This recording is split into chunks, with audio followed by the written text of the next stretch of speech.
पुणे नामांतराचा मुद्दा पेटला। पुण्यात मेधा कुलकर्णी यांच्या विरोधात व्यंगात्मक पोस्टर, तर महात्मा फुलेंचं नाव देण्यावरून वंचितचं आंदोलन।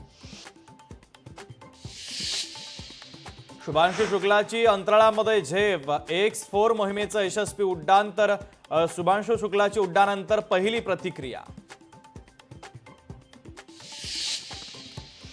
विधिमंडळ अंदाज समितीच्या परिषदेमध्ये पैशांची उधळपट्टी झाल्याची चर्चा। आमदार खासदारांना चांदीच्या ताटात जेवण, जेवणाची ताटं चांदीची नसल्याचं विधिमंडळाचं स्पष्टीकरण।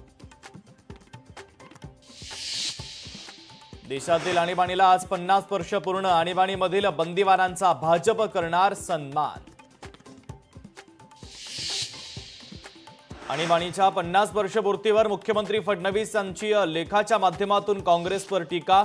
आणीबाणीच्या काळात संविधानाच्या चिंधड्या म्हणत साधला निशाणा। लोकशाही मराठी ऐका, पहा, जागरूक रहा।